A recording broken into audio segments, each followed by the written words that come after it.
अस्सलाम वालेकुम। आज हमने पढ़ना है थायराइड की ड्रग्स। थायराइड डिजीज़ हमें पता है कि दो तरह की होती हैं, एक होती है हाइपोथायराइडिज्म और सेकंड होती है हाइपरथायराइडिज्म। थायराइड ग्लैंड जो होता है वो प्रोड्यूस करता है थायराइड हार्मोन्स। थायराइड हार्मोन्स होते हैं T3 and T4। So T3 and T4 जो प्रोड्यूस होते हैं वो हमारी बॉडी के अंदर मेटाबॉलिक रेट को बढ़ाते हैं। इसके अलावा हमारे बॉडी में जितनी भी बेसल मेटाबॉलिक एक्टिविटीज़ हो रही होती हैं उन सब में जो है इसका किरदार है। सो हाइपरथायराइडिज्म में क्या होता है कि T3 T4 का लेवल ज़्यादा हो जाता है, जबकि हाइपोथायराइडिज्म में इनका लेवल कम हो जाता है। दोनों कंडीशन को ट्रीट करने के लिए हम ड्रग्स यूज़ करते हैं। सो ऐसी ड्रग्स जो कि हम यूज़ करेंगे हाइपरथायराइडिज्म में, मींस हमने T3 एंड T4 के लेवल को कम करना है या उसकी एक्टिविटी को कम करना है। सो उसकी एक्टिविटी को कम करने के लिए हम थायराइड की एंटागोनिस्ट यूज़ करेंगे, सो इस अगेंस्ट जो कि इनहिबिट करेंगे T3 एंड T4 की एक्टिविटीज़ को। और इस तरह से हाइपोथायराइडिज्म में जो हम ड्रग्स यूज़ करेंगे वो मेनली क्या किरदार अदा करेंगे कि वो T3 T4 को रिप्लेस करेंगे। सो वो थायराइड के एगोनिस्ट होंगे। दोनों ही ड्रग्स बहुत इंपॉर्टेंट हैं। अक्सर जो पेशेंट है वो ले रहे होते हैं। सो हम पहले पढ़ते हैं कि थायराइड के एगोनिस्ट कौन से होते हैं। थायराइड के एगोनिस्ट जो हैं वो दो तरह की ड्रग्स होती हैं। ऐसा एगोनिस्ट जो कि T4 की तरह काम करता है उसे हम कहते हैं लीवोथायरोक्सिन, और जो T3 की तरह काम करता है उसे हम कहते हैं लियोथायरोनिन। दोनों ही ड्रग्स बहुत ज़्यादा इंपॉर्टेंट हैं। फिर हम आते हैं हाइपरथायराइडिज्म कंडीशन में हम थायराइड के एंटागोनिस्ट यूज़ करते हैं। सो इसमें डिफरेंट जो है वो कैटेगरीज है। हाइपरथायराइडिज्म के अंदर हम यूज़ करते हैं थायोअमाइड्स। थायोअमाइड्स में दो बहुत ही फेमस किस्म की ड्रग्स हैं, जिसमें एक है प्रोपाइल थायोरासल जिसे हम PTU कहते हैं, और सेकंड है मेथिमाजोल। आपकी यूक्यूज़ के लिए बहुत इंपॉर्टेंट है ये दोनों ड्रग्स। इसके अलावा हम आयोडाइड भी यूज़ करते हैं, और थर्ड जो है हम बीटा ब्लॉकर्स भी यूज़ करते हैं। बीटा ब्लॉकर्स मेनली क्या करते हैं कि T4 को T3 में कन्वर्ट नहीं होने देते। T3 जो है वो ज़्यादा पोटेंट है एज़ कम्पेयर टू T4 के, इसलिए पेरिफेरल टिश्यूज़ के अंदर T4 की T3 में कन्वर्जन नहीं होने देते। लास्ट जो ड्रग है वो है रेडियो एक्टिव आयोडीन।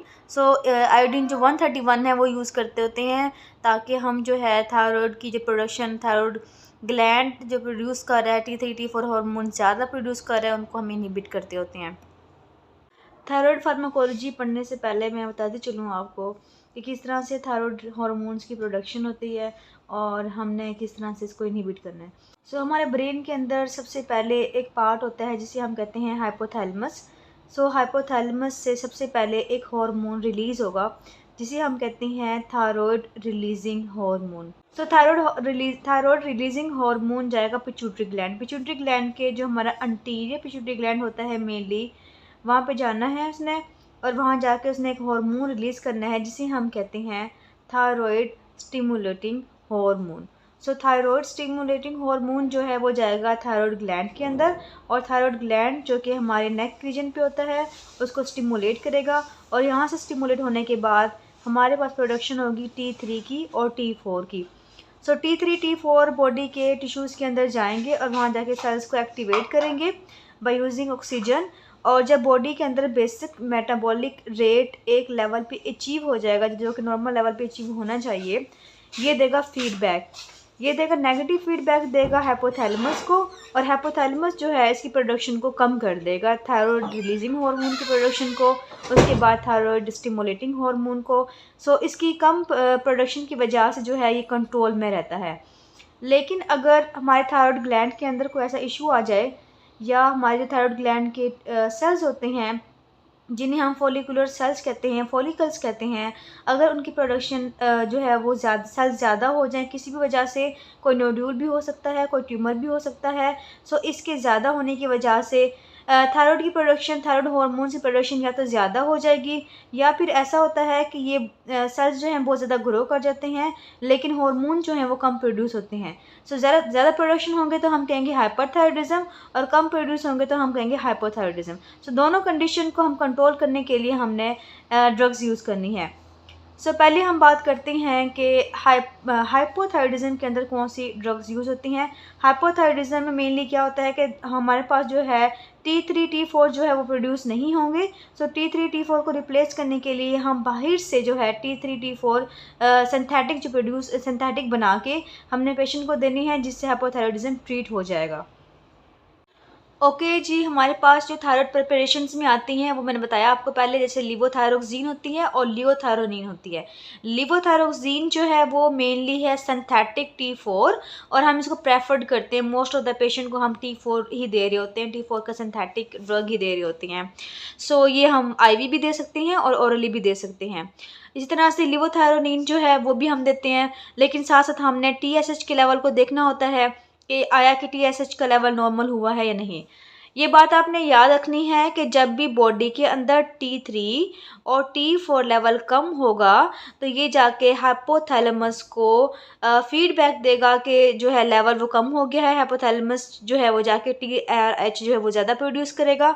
TRH ज़्यादा प्रोड्यूस होगा तो TSH लेवल ज़्यादा होगा। सो ऐसे पेशेंट का जब हम ब्लड प्रोफाइल करवाते हैं, थायराइड फंक्शन टेस्ट करवाते हैं, उनके अंदर T3 T4 का लेवल जो है वो कम होता है, जबकि TSH का लेवल जो है वो ज़्यादा होता है। सो ये इंडिकेट करता है कि हाइपोथायरॉयडिज्म की कंडीशन है। सो अब हम जब पेशेंट को मेडिसिन देंगे, साथ साथ हमने TSH को करना है चेक कि आया कि TSH का लेवल नॉर्मल हुआ है या नहीं। जब नॉर्मल हो जाएगा तो वो उसकी मेंटेनेंस डोज होगी, सो हम उसी पे पेशेंट को जो है डेली डोज दिया करेंगे। अब इसकी इंडिकेशन वही है कि हाइपोथायरॉयडिज्म की कंडीशन में हम इसको यूज़ करते हैं। इसके अलावा जो है हमारे पास मिक्स्ड एडिमा एक ऐसी कंडीशन होती है, मिक्स्ड एडिमा कोमा एक इमरजेंसी होती है जिसमें T3 T4 का लेवल बहुत ज़्यादा कम हो जाता है। इतना ज़्यादा कम होता है कि बॉडी की जो हार्ट रेट है वो मेंटेन नहीं होती। पेशेंट का जो बॉडी है वो हाइपोथर्मिया में चली जाती है, हाइपोग्लाइसीमिया हो जाएगा पेशेंट को, हार्ट रेट बिल्कुल कम हो जाएगा, ब्रेडी में चला जाएगा पेशेंट। सो ये सारी कंडीशन जो है वो इमरजेंसी होती है और बहुत ही फैटल कंडीशन है।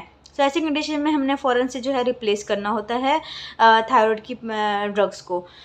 अच्छा, अगर हम देखें इसके साइड इफ़ेक्ट, तो साइड इफ़ेक्ट में ये आएगा कि अगर हम सपोज करें कि हमने TSH के लेवल को मॉनिटर नहीं किया और हमने पेशेंट को ड्रग दे दी है एक मिकदार में, और वो पेशेंट जो है वो काफ़ी अर्से से ले रहा है।